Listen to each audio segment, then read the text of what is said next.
day. Wow. Wait, were you on Zoom No. in class? I was in the classroom for the whole hour. I was like, all right, I Oh, guess Chung's just not coming. no, I would But have loved it's to. Tuesday. Wow. I was checking yesterday and no one was in the Zoom, so I was like, oh, because it's probably a holiday. Yeah, that messed up my whole week. Okay. So I did the wrong thing today. Okay, I should have had a shorter meeting than I would damn. have known. I would have came in. I was gonna message you. I was like, nah. I would have came. Maybe he's just busy. Man. Okay. Yeah, today is Tuesday. That's correct. Okay. Awesome. So, I don't have anything in particular planned. I was I wanted to talk about some stuff about just some stuff I've been looking at and found pretty interesting. Unless anybody had like a particular topic they wanted to go over or talk about, we could do that as well.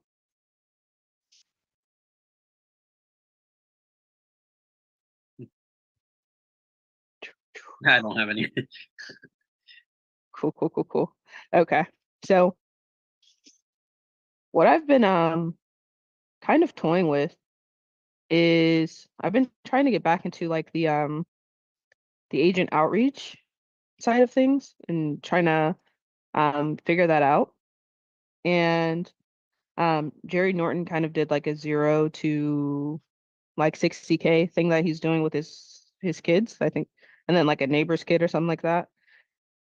But um the approach was kind of interesting. So I did some of the stuff where you go to Redfin and you kind of like identify your market and then you filter out by fixer upper and then you just go down the list. And what I've been doing is kind of toying with the one prop wire, which is of course um I'm pretty sure he owns that, but it has like a comping section and I've been messing with the comps, like a different way of finding ARV.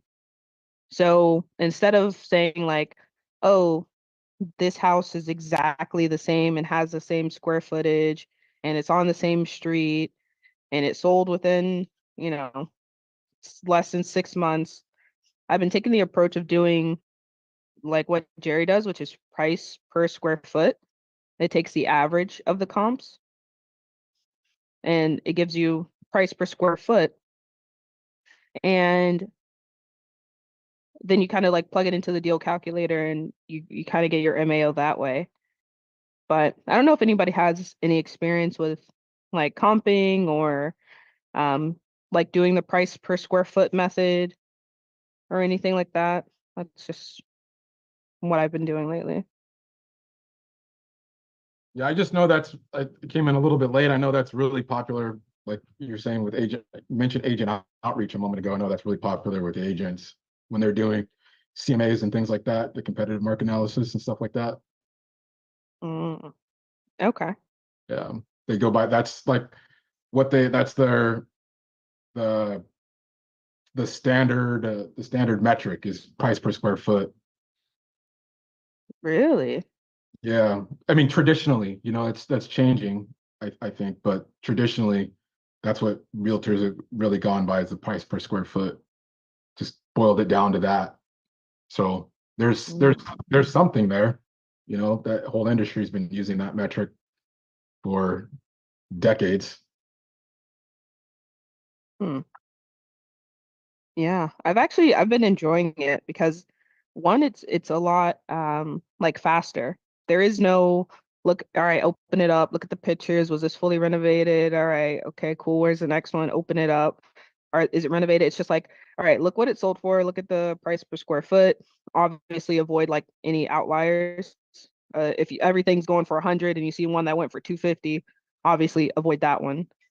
Average it out, boom, done, and then go make your offer.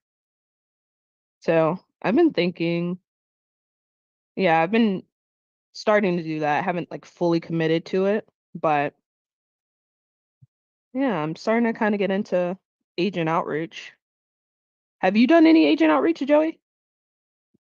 It's funny because I actually did an agent outreach today on a condominium here in Florida. And Nice. yeah, there was no luck there.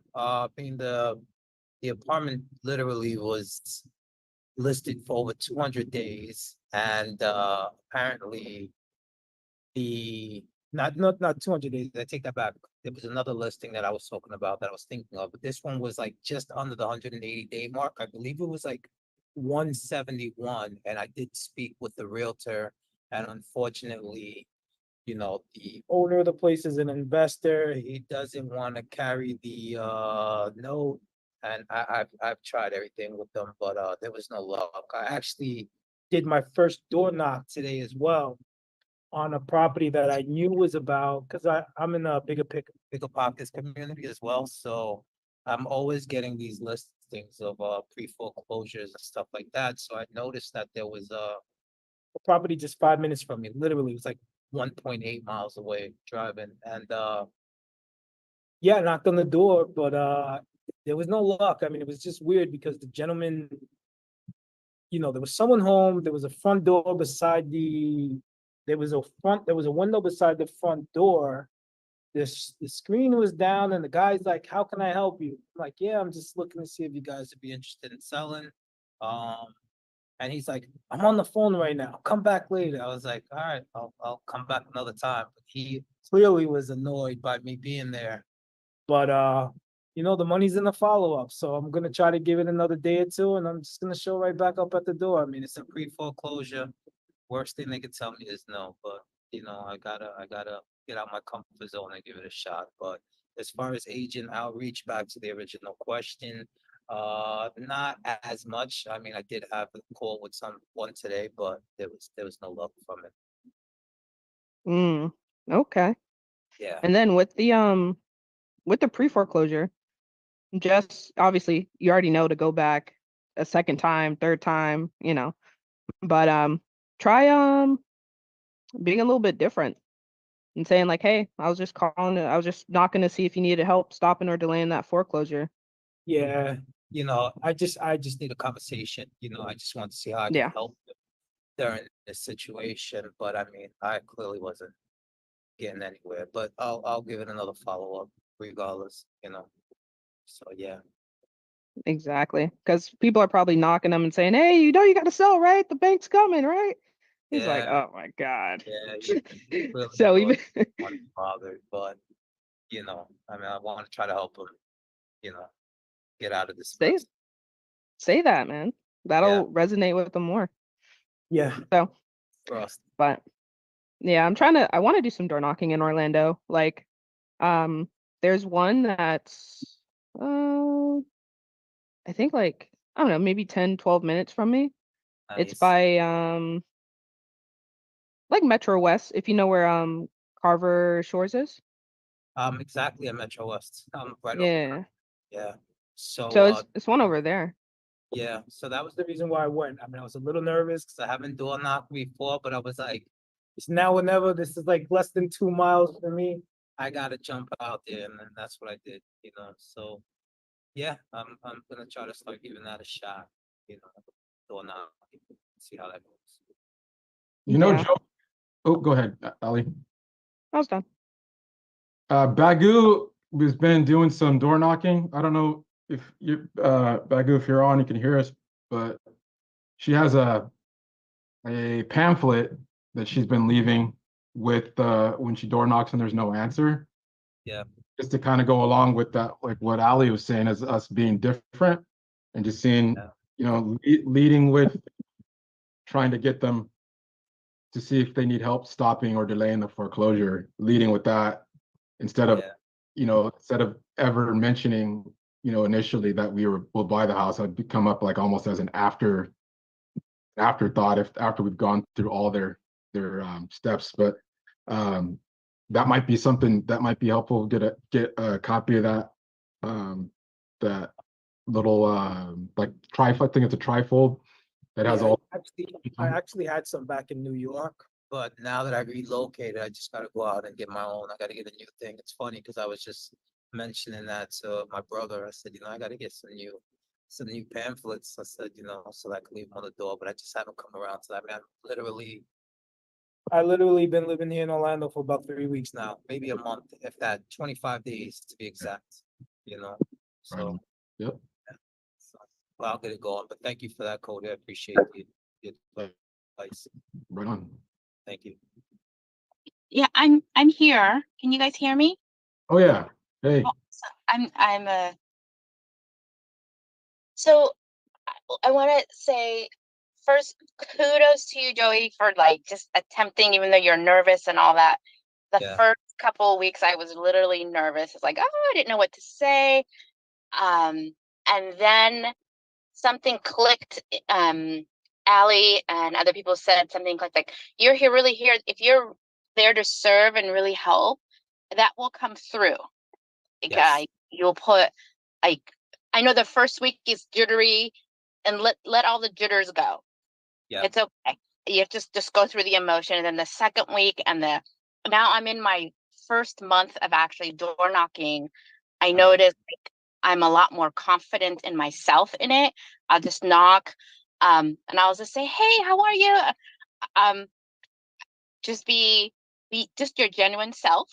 That's what I've noticed has worked. And people are now starting to talk to me, and I'm saying, oh, I'm really here to help. And there's my pamphlet. And then the other thing that I do is I just use a yellow Post-it note, and it says, and I just say, I'm here to help. I put my name and my number and my cell, and that's it. Nice. And I Yeah. use a yellow. I learned to use yellow instead of red, because I was using a red and blue sticky note. And then I was reading the color. The color like red is very Looks more like a notice sign than does anything yes, else. People yes. And I read one time that people tend to stare at the color yellow longer than they do any other color. It's an actual fact. Like Yeah. kids, babies, for example, if you ever had like anything yellow in front of them, they will tend to stare at that yellow item longer than anything that's any other color. Yes, because it's calming to the system and to the nervous system. They're not going crazy. Yeah. But I would recommend it's okay. And then use the fact that you're close by, you're a neighbor, you're somebody local, so that they can, if they needed to have questions, like say they please, and like when you make that first initial, say, hey, your neighbor, call me if you have questions. And I tell them, these are as long as they know that they can call you, like if they have questions and they have concerns, they'll call you. But once they realize that they can first like you, trust you, and then they know that you're local and you're genuine, you'll get through. Yeah. Yeah. And then the other thing I wanted to say to you, Allie, is I kind of been doing outreach too with agent, and what has helped me is I haven't done your way, but what I've done is I remember Pace. I did that. What Pace told us to do is so every week, it's actually, I do it on Fridays now. I do the follow-up every week on Fridays. I call the agents and I say, hey, it's Hagu, just checking in with you. See if you still have any of those listings or anything. And then I keep track of what they tell me. But the first initials was, I got a lot of people hanging up on me, a lot of agents who weren't, because I said, I'm interested in foreclosures. This is what I like, or properties that you come by. And I was just, so I've been consistently making those kind of calls. And now the fruits are slowly coming in, where I haven't gotten a deal yet, but they're sending me deals, but they're not what I'm wanting. But at least they're thinking of me. I'm top of mind now, instead of before I was gotten hanged up or not a response. And I just check with them once a week now on Fridays. And first I did a phone, and now I do text. I do phone. So one week I do phone, and then the other week I do text, and I leave a voice message. good work. I mean, don't give up. I mean, it seems like it's working out, and it's going in the right direction for you, Babu. So I would definitely, I'm trying. I'm yeah, trying. good on you, I doing a good yeah, job. Seriously, you're out there. So, congrats to that itself. yeah. There's other people, and then if you can have, there's 3 other people that I door knock with. So I've gotten a lot of tips from them also. So if you have other people in your neighborhood, like other investors that who are also door knocking, you can do like we'll meet for like, there's 4 of us. We'll meet for like an hour, and then we have our own like list, but we help each other figure out, oh, I did this door, but this didn't work. So that's been super helpful for me in the last 2 weeks, where we've met for an hour and say, oh, I've knocked, but I'm struggling. I haven't had everybody's been close their doors or get out of here. You can't just keep, you hear it all. So Yeah. if you have a group, it would be really, at least that's been working for me. I have 4 people. We have our own list, but you get to, it's really sweet when you network and you help each other out. Yeah, I've been going to all the local meetups here. Actually, I'm not going to be able to make this Zoom on Thursday because I will be at a local meetup. But I mean, aside from that, I plan on making all these meetups every night, Monday through Thursday for the days that I can, for the most part. But I enjoy being here. So, it's a great crowd, and you guys are very supportive. And, I want to be able to support back, give you guys the same energy you guys are giving me. So thank you guys all for that. Oh, you're so welcome. You're doing it too. So kudos. So Thanks, guys. I love it. I love all the love from Bagu. You're always so like nurturing and kind. It's like it's always a breath of fresh air to hear you talk and speak to us. So I love that. oh, thank you. You guys are a great crew. So that's why I keep coming back. So it's all good. Right on. I love it. Okay. Well, what else? I mean, we're kind of just having open discussion. Nothing in particular. Like, I Yeah. wanted to kind of like start doing some other stuff. I know we've done call calibrations and that, but I really want to start expanding like the nights, especially Tuesday, and doing some more stuff, like maybe like how to find buyers, like doing that live and showing that process with Nancy, or like underwriting and or comping, like a whole bunch of different stuff. But obviously it's about you guys. So is there anything in particular you guys want to actually see from like the nightly Zoom? Yeah, that's a good question. I'm trying to think in those terms also, and as we kind of retool and revamp all this. It's kind of open right now. It's kind of up in the air. I don't have anything that's top of mind. I'm just trying to figure out, like we're talking, telling Joey to be of service and everything. I'm trying to figure out how to lead me to the folks that I could be, or whoever I could be of service to today. So that's kind of my mindset with what Graham and I are doing, trying to get this survey together to send out to the team. General, it doesn't look like we have anybody from the team here on voluntary anymore. That's all right, or tonight at least. So that was a really long answer to your question, which didn't answer your question, Ali. So you're welcome. I'll answer. I've had a very busy day today. I've actually been trying to buy a laundromat. Go So get those orders. yeah, so it's why I'm actually sharing this is because it's commercial, and sometimes we overlook that. We concentrate too much on residential. I know Pace has been talking very recently about buying businesses, and that's essentially what you're doing. And if you buy more than 5 units in one building, as it were, in residential, it's actually commercial. It's treated as commercial as a business. So it's been quite an interesting journey today. This guy has been trying to sell this laundromat since 2003.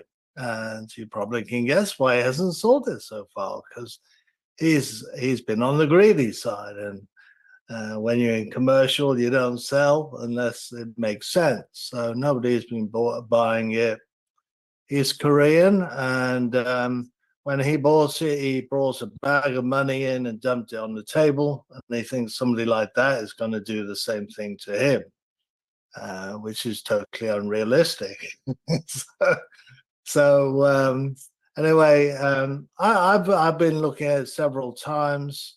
Sizing him up, he getting to know me and things like that. And today I feel like I know everything about the business I need to know. I've done all my due diligence, know what it's worth. I've talked to the president of the bank that is receiving the deposits from the business, and that revealed a lot. It was nice to see his mindset and what have you. I asked him for a first position, and he said, "What's you putting down?" I said, "I'm willing to put 20% down." He says, "Where does that come from?" And I said, "The owner is willing to carry a second." And he said, "Oh," he didn't like that, right? And a lot of lenders are like that with commercial buildings, because they want you to have skin in the game. They're taking on the risk, and they don't really like that. And I said, the reason I'm wanting this business is really because there's such a lack of documentation. And so realistically, I want to see what the bank's attitude is in lending money on a commercial business. And he said, well, there's two parts to it. There's the building itself and what's that worth, and then what the business is generating and what we can lend on that. And he says, any bank or any lending institution needs at least 2 tax returns, Schedule C, plus at least 2 years of profit and loss. This seller is not able to do that because, as I said, he's from South Korea. He's had the business now for 30 years, and he expects a buyer to come along with cash, just like he did, and bang it on the table. He doesn't want to do owner financing. Go ahead. I don't know if you know the answer to this or not, but like most laundromats I see, they're in like a complex with multiple buildings and like a Publix, and then they have different small buildings. So does the bank still count that, or because they don't technically own the space they're renting, right? Or does this guy own the building too? He owns the building too, yes. Oh, okay. And this is a standalone building. It's old. It needs repair as well. And so I'm rattling through this story as quickly as I can, but there's a lot of components and moving parts. So it really is a fascinating thing that, I'm getting into. And of course, I have been in the past because I've owned over 100 doors. In fact, my first one was a 5-plex. So I was in commercial without even realizing it. And then the next one was a 24 unit, a 30 unit, 32, and then another 32, and went on like that, So it's funny. I don't think of myself in commercial, but I've been in that space, without really thinking about it too much. So it was really nice hearing this president of the bank, and he's been there a long time, We had a frank discussion. I told him that I can be a guarantor for a business. And I said, well, forget the business side. Would you loan on just the property? No, he said he wouldn't unless I had a guarantor. So there's no real security in a commercial loan. The business has to be documented. And this guy is pocketing money to avoid tax. I mean, so it's actually hurting his business. It's wrong to do anything that's against the law. Quite apart from the immoral thing of breaking the law, you're actually hurting yourself. It doesn't make sense. He's been doing that. And we both chuckled at that because that's what he's been doing, and he's not able to really sell his thing. So I was talking to the realtor friend who brought this deal to me, and I said, maybe, because one of the things I said to the banker, I said, would you loan money if I had a JV partner with it? And he said, yeah. I said, we could have him as a guarantor for a little while, a year or two, and you do all the documentation, you get your tax together, you get your profit and loss, then you can refinance them out and buy out the partner. So right, okay, let's see if we can do that. So my guy, he's got a good Rolodex, and he's got some friends who are pretty wealthy. So we're going to try and do that. And so what he's going to do is bang the cash on the table, as it were, buy it, secure the contract, and then immediately turn around and sell it to me. In other words, I'm not going to say the word wholesale because I'll throw them off. But that's essentially what he'd be doing to me, and I'll be able to buy it then for 100% financing. He'd make a profit. We get it out of this Korean's hands who doesn't understand or won't do finance, and so I might be able to acquire this laundromat 100% owner finance, and then if I do, I keep all the books and keep the records. I'll be able to refinance it 2 years down the road. So this is what I'm moving towards, and it's fascinating when you get into it, because it's like Pace says, he's bought a load of businesses, no money out of his pocket. So I think we shouldn't be closed to that idea, So I share that story.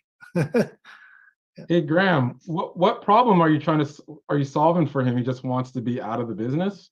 I mean, yeah, he wants to move back to Korea. I mean, he's in his early 70s. His family are over there. He's had enough of being over here and being misunderstood. He's ready to go back. He's owned this business now for 30 years. Yeah. So he owns it free and clear. He's pocketing a lot of the coinage, as it were, and he doesn't need it anymore. It's run down, and I could there's a lot of value I could add back in. There used to be a deli next door to it. It's part of the same building. So there's all that space, and I could turn that into office space and rent that out. So it's got a lot of potential. Well, it sounds like you've got a money partner. Yeah, I could well have a money partner and how we started this off is through a realtor. And that realtor that I'm working with, known him now for over 20 years, he sold me the first deal. Yeah. And we've maintained that relationship over that years, and it's really, really cool. So realtor outreach could lead to that, good long-term relationship that can last a long time and boost your business. Yeah. I love it. I agree. I told Shad, I don't know if you guys know, put in my application to get my license in California. That should be happening like early July. That's why I'll be, should be kind of out of some Zooms. I'm actually shadowing a realtor while I wait to take the test. So like doing some, realtor things. And in that same vein, what you said, Graham, I know, sub 2, we buy houses, we don't need realtors and all that. We buy houses without the banks and stuff like that. The fact of the matter is a large portion of the population still, that's their idea of a real estate transaction, is through a realtor. And realtors are just in, when you're in, like Graham, you've been in this business, like you have that potential money partner because of your prior real estate transactions. You know what I mean? Like you have those contacts. So, with me and my previous real estate transactions, like we've talked about, Graham, that's kind of puts you into the deal flow, right? Like Pace talks about different aspects of the business, transaction coordinators and, everybody else, like appraisers and all that who work, those are like industries within real estate.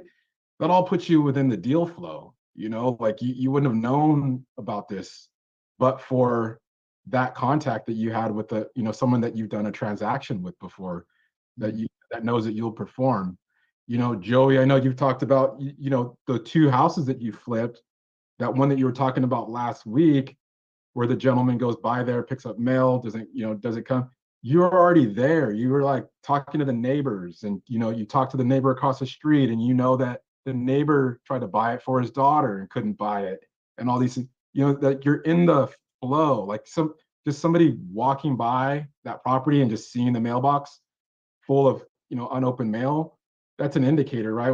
When we drive for dollars and everything, but you're not necessarily in that flow. You're not in the know. Like, you mentioned a couple of things about the work that some of the legwork you've done on that property and others. Yep. By saying all this to say, like, being in that flow, like knowing about a deal and knowing about this person, and then it's like way upon way, you had a conversation with the bank manager, and the bank manager told you that, okay, with the deposits, and then he told you about what they're willing to finance, because it's like the man behind the green curtain with the banks and underwriting, right? You could pass underwriting with one bank and then not at another. So he's like, yeah, we wouldn't lend on the property at all. And he's all, then we're lending on the cash flow. So he broke it down to you. And then you're like talking about a guarantor, like all those ways that you get into the conversation, that when you're a realtor or just anything that's in, a business that has a connection, even if it's tangentially to real estate, puts you in that deal flow and kind of puts you in a different position to take advantage of these. So I love it, Graham. That's great. I think that's the way to get stuff done, is just making these little small connections.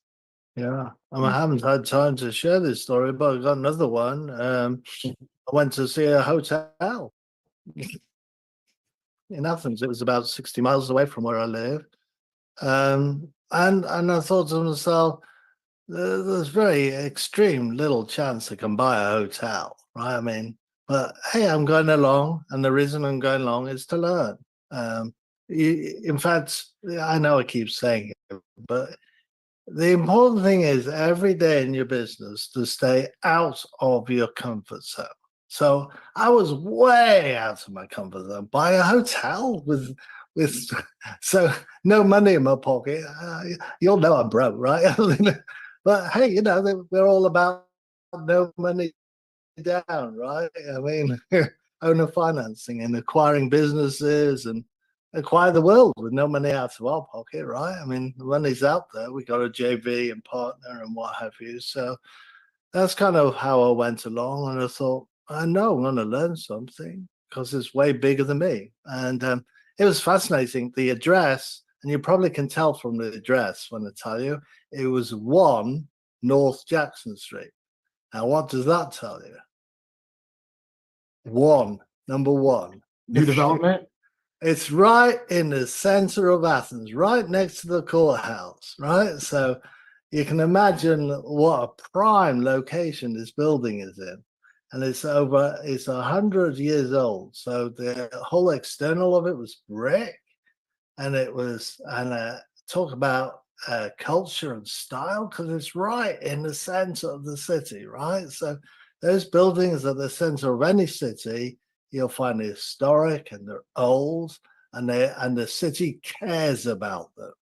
Now, that's what was the biggest learning thing on this one, because the current owners, okay, they've been there like this laundrette. They've been there forever, running this business. And at one time, it was great. They had 18 staff. The hotel is fairly smallish, 40 rooms, but now it's derelict, run down, and you got peeling plaster and wallpaper, and the plumbing was last done in 1980, and you've got the original elevator shafts, 100 years old, with these ornate doors on there. They no longer work.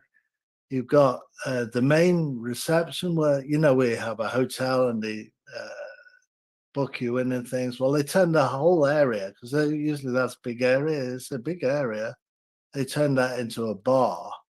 Can you believe it? And they then put the commercial kitchens in next to it, and then they have the pool room, and then they have a whole suite of little boutiques. Like one used to be a jewelry thing and what have you. Anyway, they're all empty spaces now, and they're storing all this equipment. And the realtor was telling me there's a lot of equipment here, and they're willing to let you have that for 150,000. I thought, whoa, before he showed me. But when he showed me, I thought, actually, that's a steal, because you got these huge, freezers and all the big kitchen stuff. And then in one of these big freezers. You got all the kegs in there for the beer, keeping the beer cool, and all the lines, and just the liquor alone is huge. You know, I thought, and it's beautiful. And then the floors are fantastic. And then we went around, a lot of it's falling apart, and it's a massive building up. The car park in front of it is the main car park for the city. It's a whole acre, and that's right in front of the hotel. One of the things that the realtor told us, he's been listening up for 6 months, so he knew his stuff. He was great at presentation. He says the city extremely motivated about getting this up and running again. It had old fogies in there before, and they've all got voted out, and the new fogies want this building renovated. So guess what that means? They're willing to do several things. They're willing to give me a huge loan on it to fix it up. They're willing to forgive hotel tax for 10 years. Yeah. The realtor said to me, he said, it's who you know, and I can give you their names and addresses and everything else. And I was thinking, man, I'm not going to have any. Going to have to. They were just asking 1.3 million for this. Now, if it was all functioning, it'd be at least worth at least $10 million. At least, yeah. So I mean, it's got massive potential. Yeah, awesome. So I'm so glad it went along, because I could go on all night and tell you all sorts of things to learn, but it's amazing. So I would suggest, we can bring in experts on commercial some evenings. We have experts. Yeah. Diana does commercial. Moshi. Yeah. Yeah, Moshi. I don't think I said his name right. Yeah. Graham, you're doing awesome. Just take a play out of Trump's playbook, man. When he bought the Tiffany, the block, in New York, and turned it into a hotel. He got all those tax breaks. Right. He bought that for just over $1 million in back taxes. It's now worth over $1 billion. What was that? Trump Tower, yeah. Oh, yeah. Trump Tower is worth over $1 billion. And he bought it for $1.something million in back taxes. But you can probably tell I'm pretty excited over seeing these two things just on commercial, so it's definitely worth looking into.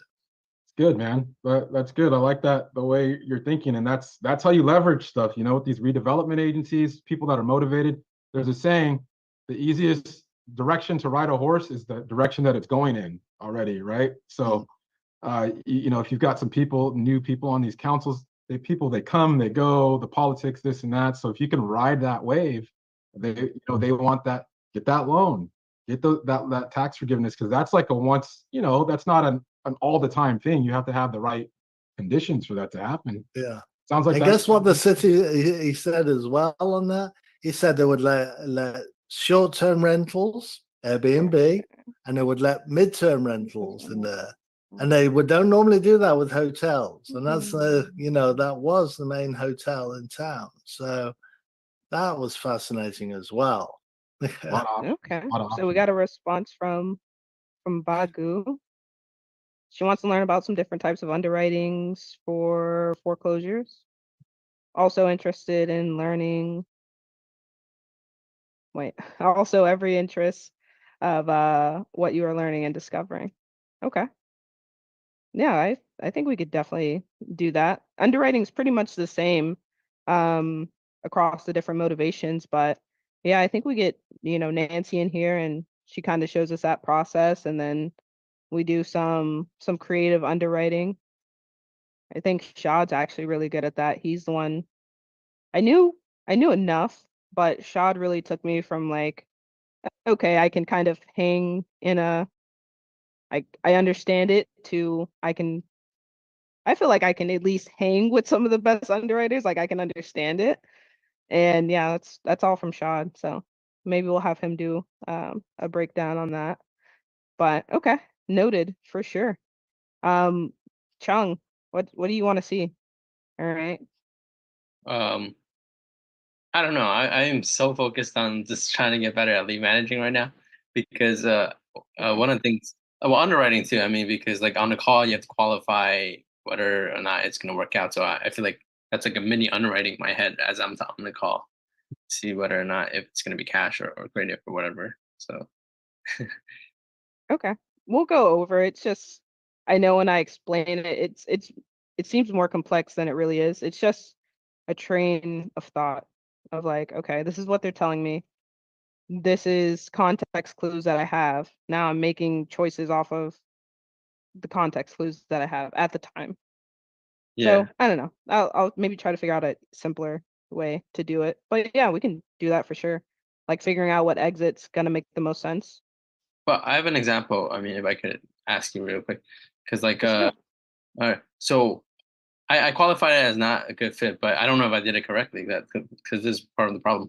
So Mhm. the guy, I spoke to the guy today. He was asking for 250, but the ARV, this estimate was 170. He wants cash. He doesn't want to sell the finance at all, but he's asking for too much for cash. So in my head, I qualified as not a good fit right away. I don't know if I did it correctly, but that's part of the trouble I have on the call, disqualifying something right away. Okay. So the 250, how Mhm. is he coming up with that number? I asked him. He said houses around the area are selling for that. Like his neighbor is selling for a lot, and he knows the area is going to be building and stuff because he's seeing it change a lot and stuff. Like Okay. So he's new businesses are coming in and stuff. okay. That's And why does he want to sell?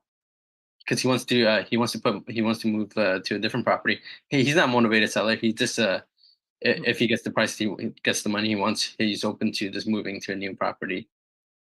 Um, but he wants to put that money, that 255, into the next property as equity. So I already qualified that as like you can't use cash because that's already too high. Okay. And you told him, you gave him an actual number? And no, I said, I haven't run any numbers yet, but I can already see that it's too high. Like we might not be a good fit for you for a cash offer. Would you be open to seller finance? And he's like, no, I don't want seller finance. I want cash. So I was like, we're not a good fit. I don't know Okay. if I'm doing correctly. So What I would encourage doing is kind of tossing out that soft number. Like, hey, I get that you want 250 and houses are going for that. We are investors and we're obviously looking to do this for a profit. So if I take this back to underwriting, they're probably going to come back somewhere, you know, 65, 70 or whatever, 50, 60% of whatever that estimate number is. Put it out mhm. there. Okay. All right. And then after you put it out there, gonna come back 60, 70% of Zestimate. I'd Hmm. probably just pause after I say that. He'd be like, yeah, no way I'd take that. Okay. So now that kind of closes that door. So after that happens, then you want to start ruling out other options for him. Okay. Does he need all this money to go buy the next property? Yeah. Yes. Yeah, he did say he wanted to put all that because he wanted a super low mortgage on the next property, which was about 330K or something. Okay. So even if he sold at 250, right? He wouldn't his mortgage would be lower, but it wouldn't be completely gone. Mm-hmm. So what I would do in that situation is start ruling out other options for him. Like, okay, well, normally what we do here is obviously cash doesn't work. So that's done. The next thing, and I would start trying to figure out his other options. Okay, have you thought about like renting it out? Okay, if you don't end up getting the 250, what happens? If nothing happens and he just keeps the place, probably not something that I would I'd continue the conversation on. Yeah, that's what he said. He said, I'm just gonna live here if I don't sell it." Yeah. On that one, I think I mean, I would try to get a listing referral. Like, hey, have you thought about listing it? We do work with a couple of agents in the area that are the best at, list a lot of our properties for us. If you Mhm. wanted to, up to you. But I think if you're looking to get 250 like your neighbors, you got to list it on the market like your neighbors. Yeah. You know. Mhm. So and And- he'll probably be like, oh, I don't want to list it. I don't want to pay commission closing costs. Mhm. Okay, well, I don't know And it was what you old. want. It was like a 70-year-old house, and he's telling me all these things, and I'm thinking, oh, it's just because all these little context clues about it being old house. He wants too much. He wants cash, and he wants to move into another place, and all these things that just weren't fitting into the solutions that I had in mind. That's why. Yeah. I mean, I would say it's a follow-up, just based off of that. But yeah, why wasn't he open to seller finance? He wanted the cash to put into the next property for as equity.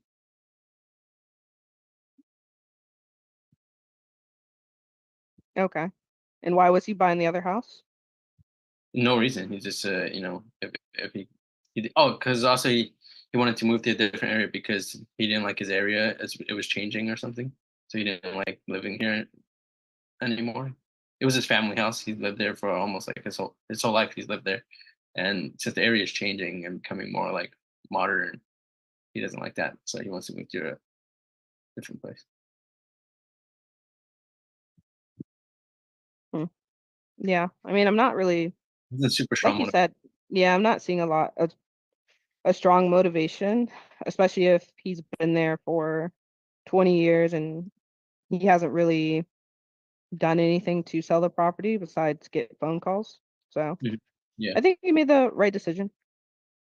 Yeah, but that's just the challenges I'm getting when I'm getting better because after what you guys told me last week about actually identifying what the problem is before even coming up with a solution, it's helped me out so much. What it's all about. Okay. Yeah. Yeah, but I mean, not every person you call is gonna be an actual um lead, right? That's, that needs to be sent to underwriting. So Mhm. I would keep that in mind as well. Awesome. Do not become emotionally attached to the outcome. Each call, be totally neutral. If you Mhm. get emotionally attached, you start trying to persuade them, and that's never right. You're never going to be able to do that. Yeah. Yeah. Hmm. I was doing that a lot in the beginning, and it was just like I was just crashing and burning every time. Okay. Well, I mean, you're still making calls, so we'll Wednesday, yeah, tomorrow. We'll break down some of those calls and see what's going on. But we got the Michael Leys, fresh new What's background, going fresh on? new cut. He's out here crushing it with all these raps. He has all this money. If you guys need somebody to buy your deals, Mike is the guy. Yeah, Yes. send them my way and then send someone with money my way too. That'd be cool. Mike, how have you been? Long time I've no been see. good. I've been good. I had a call that ended early, so I figured I'd crash the party and see what's going on. That is awesome. Are you still doing like sub two, working with Pace? Okay, Yep. that's awesome. Okay. And I heard you built a team. Is that still? Once upon a time, I built a team, but I had to dismantle my team once I had literally no time. So, like, if you were to send someone to me to close, I gave them like 2 hours a day that I could talk to a homeowner, and I was like, that's not fair to anyone. I'm just on phone calls literally all day, every day. So stopped Yeah. doing that. I'm still focusing on my reps. So I'm just doing more of the exit strategy and then got some PMPs to partner up with. So working on those. I just need some Okay. more deals from you. Like I don't get no text I messages. I don't get I no send you deals. stuff. I hate how you do I this. get You're framing nothing. it like this. Like I I get don't send you nothing. stuff. You're just like, I don't have any more money. I got all these raps. I'm making all this other money, Allie. That deal doesn't look good enough. If I'm not getting in for at least $1, I don't even look at the deal anymore. I'm Oh, like, man, like if your EMD is not $1, you're doing it wrong. What's going on? I'm talking about the down payment to get into a sub two. That's where you're at, and I just haven't been able to do it. But can you kind of talk about raps? Like Chung is really wants a rap, and I know you've done it without really investing a lot of your money. Can you kind of like Mhm. speak on that? Yeah. One thing with wraps is just make sure that you gave it time. There's a lot of time where I'll see, like, especially people that are newer to wraps, they'll get like private money and they'll say like, hey, I need to borrow money for like 2 weeks. I'm gonna do a wrap. And it's just like, you're not gonna wrap a property in 2 weeks.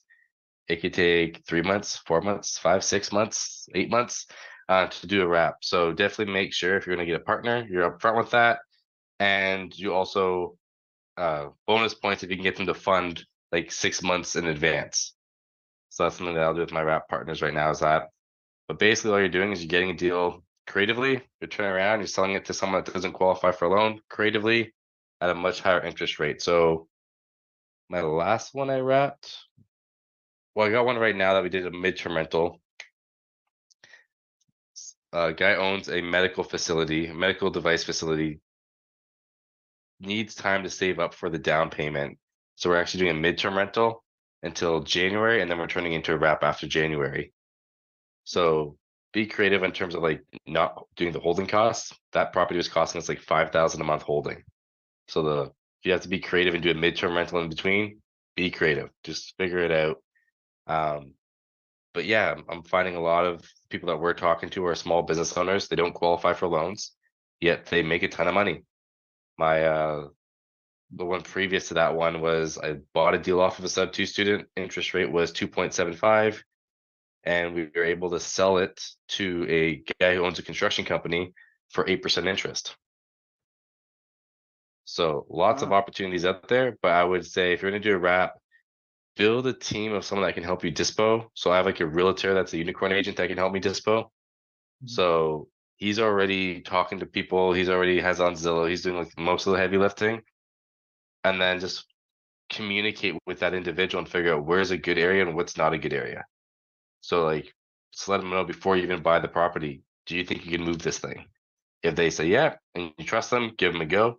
If they're telling you, hey, I don't know, or maybe not at that price point, just trust them and don't try to force something to happen. Otherwise, you're gonna be stuck with it.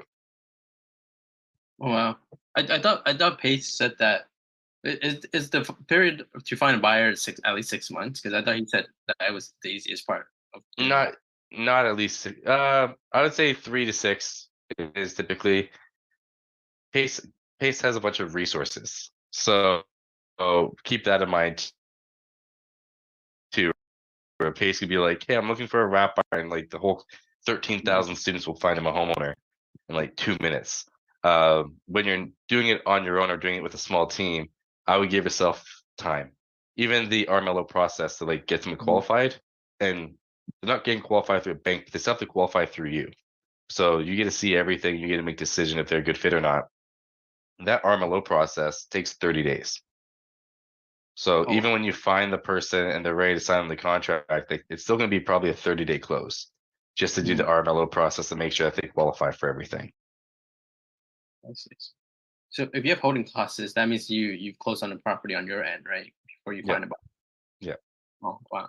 The other way that Pace will do it is he'll find the buyer first and then he'll go shopping. So if you do it that way, that's a very smart way to do it. Although you're also trying to fit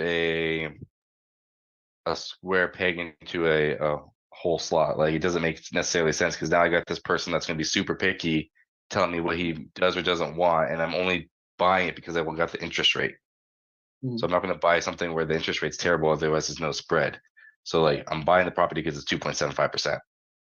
Now I need to find someone who likes that property and wants to move into it. So leverage, realtors, dispo people, basically anyone who's in that area. And don't expect it to be necessarily right away. You might have some holding costs, but just let your partners know that. I've been blessed that my private money partners, we set the expectation up front. They don't bug me about it. They know that we're working on it, and it might take a few months. Yeah. I was interested in wraps because I thought Pace said that in the beginning, if you're starting out, wraps is a good way to do it because if you don't have like a big war chest, you do wrap. You don't have, there's no overhead cost. So once the person moves in, I'm not the landlord. I'm not responsible for repairs, renovations. So so that's where it's like a nice beginner strategy. Because right now, like all the properties that I have that are wrapped, I just have a servicing company that I get paid every single month. I don't need check-in. I don't need to see what's going on. I don't need to have a property manager. Like the overhead is non-existent. Mhm. So that's the nice part with doing like a wrap over like a long-term rental, where There's- you're like now I don't cash flow as much, and I have a property manager there, and the tenant's complaining about something. Like I don't have to deal with any of that stuff. But doesn't the wrap buyer's down payment cover your entry cost into the deal? Does that? Sometimes depends. Yeah, it depends on what you're able to negotiate. Everything's negotiable. So ideally, yes. Perfect world scenario, yes. Oh, so yeah, perfect. Well said. But like if someone comes in like $10,000 short, but they're going to pay you 8% interest, are you really going to turn them down? Probably not. You're going to be like, just get this taken care of. Mhm. Awesome. Thanks. That was super Do informative. you, Mike, do you have you know how Pace has that whiteboard you can write on? You have something like that?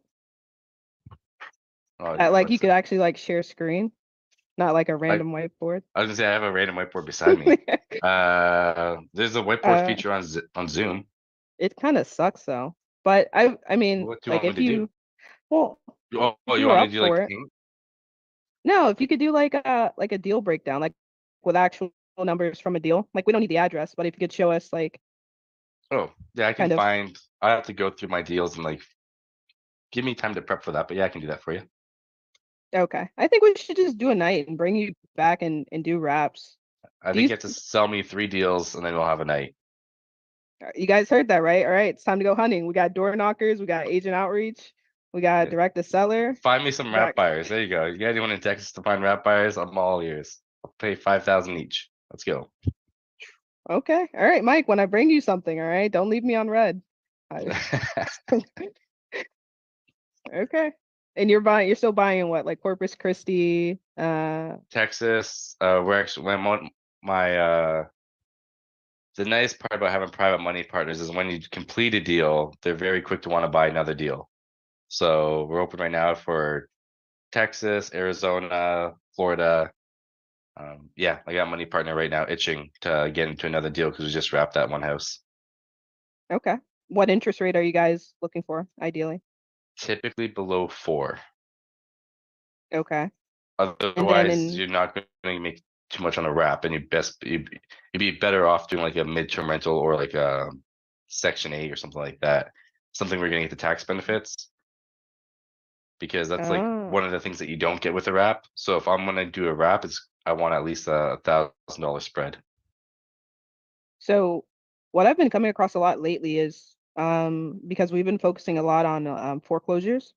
Mhm. So there's a lot of people who they're in foreclosure. They're like, yeah, I owe like 10K. House is like a $300,000 house. They're like, I don't want to walk away with anything, but their interest rate is 6% interest.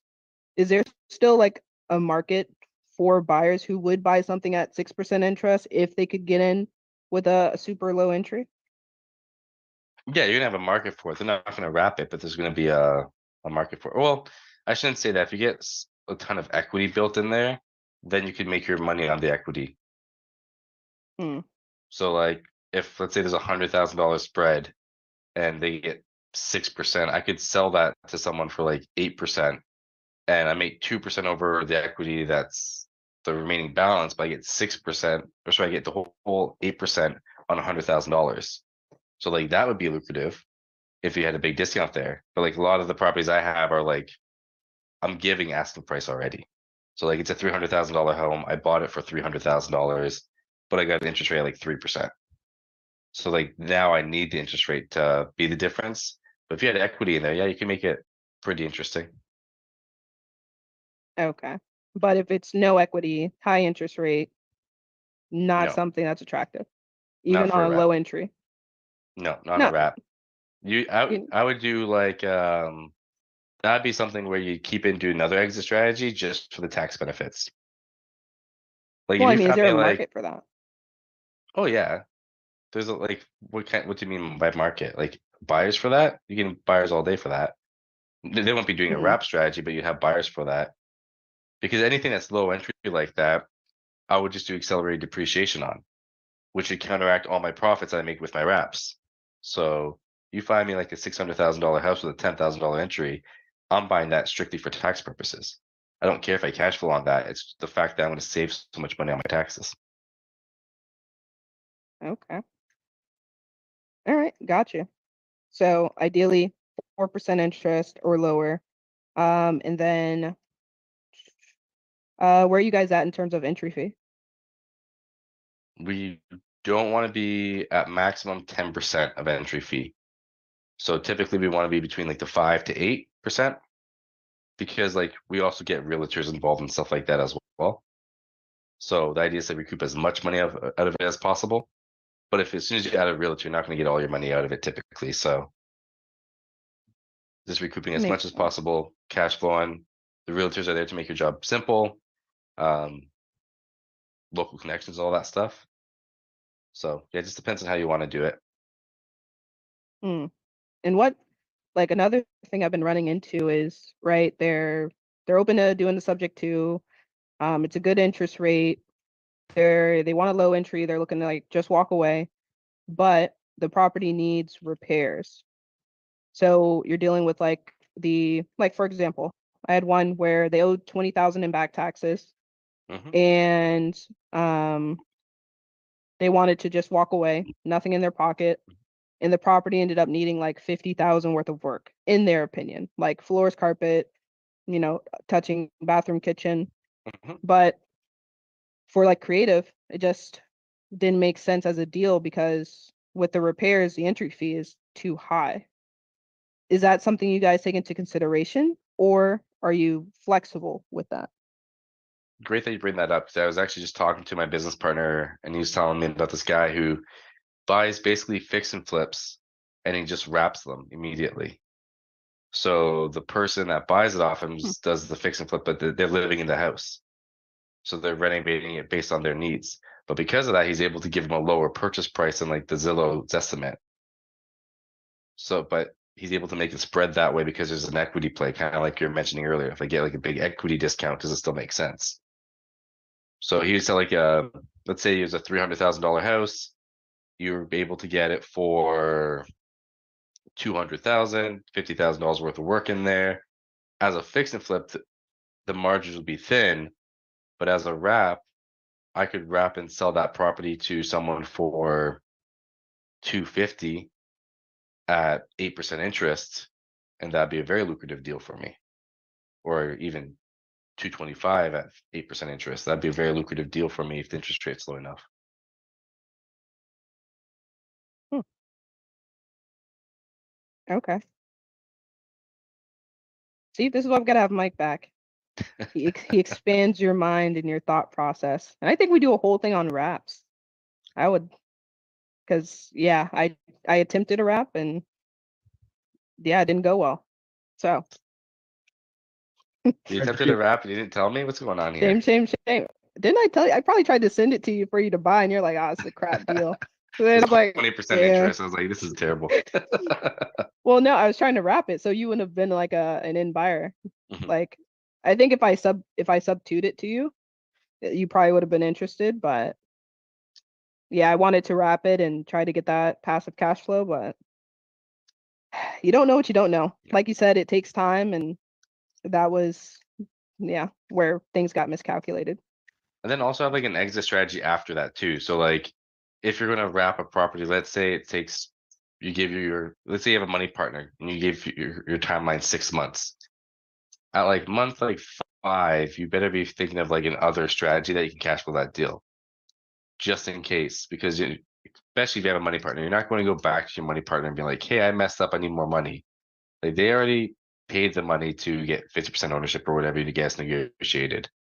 So find True. out like if worst case scenario, can I wholesale this and recoup my investment? Can I do midterm rentals and recoup the investment? Like wraps are very lucrative strategies because it takes a little bit of time, but once you get someone in there, it's very hands off. But just have another strategy lined up just in case. Things can change. I love it. Okay. Well, that is Mike Leys, guys, the best sub 2 salesman that we have. He signed up half of sub 2. If you want to get into sub 2, you got to go through Mike.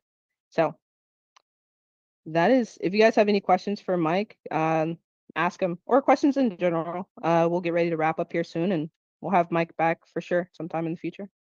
I just want to say I love that idea of the wraps coming back for a whole night or half night on the wraps. That'd be of great interest to me, and I know a lot of other people. For sure. Yeah, let me get look at some real numbers, and I can give you the idea of what the plan was and then what actually happened. And then you guys can see if you guys still want to do wraps or not. But it is a very lucrative strategy, especially the cash flow wise, because technically like I have houses right now where I just told my realtor, I was like, you can just market it as a conventional, and then when someone walks the house, just to say I'll sell it to them for 6% interest instead of 7. Like, it can be cheaper than the banks, and I'd still make great cash on that thing. Just because my interest rate's so low on that property, that's like I can be cheaper than any banking institution that they're going to get. It would still make sense for them. So it just gives you a lot of options as long as you have that low interest rate. But I do see people like to try to wrap something at like 5.5%. I'm like, good luck, because you're gonna make like $300, and that's a lot of time and effort. If you're gonna make $300, you're better off just doing another exit. Yeah. Love it. Ooh, Thank you. all right. Well, yeah, let's set that up. Mike will set up a date and time, and we'll market it, and we'll have you come back. I think everybody would get some value from that. I love seeing you underwrite, so it'll be a treat for sure. All right. Well, guys, that was it. Hopefully you guys got something from tonight, just kind of open forum. But appreciate your guys' feedback and letting us know like what you want to see in the future. So we can do that, because we're doing it for you guys and also for ourselves selfishly. That's why we bring in some of these guests that we're really curious about. So tomorrow night we're back at it. That is foreclosure night with Nahid. So if you guys have any questions about like foreclosures, that is a time to bring those questions. And then Thursday we're rounding it off with, of course, Cody and Graham. So guys, make sure if you haven't already, this is mostly for people on YouTube, Facebook, but make sure you subscribe to the YouTube channel. We're trying to get that up to 1,000. And also make sure you're joining the Facebook group. I think we're at like 2.7K on that. All right. So thank you guys so much for coming out tonight. If I don't see you guys tonight, I will see you Thursday. Have a good one. Right, everyone. Good night, Bye. guys.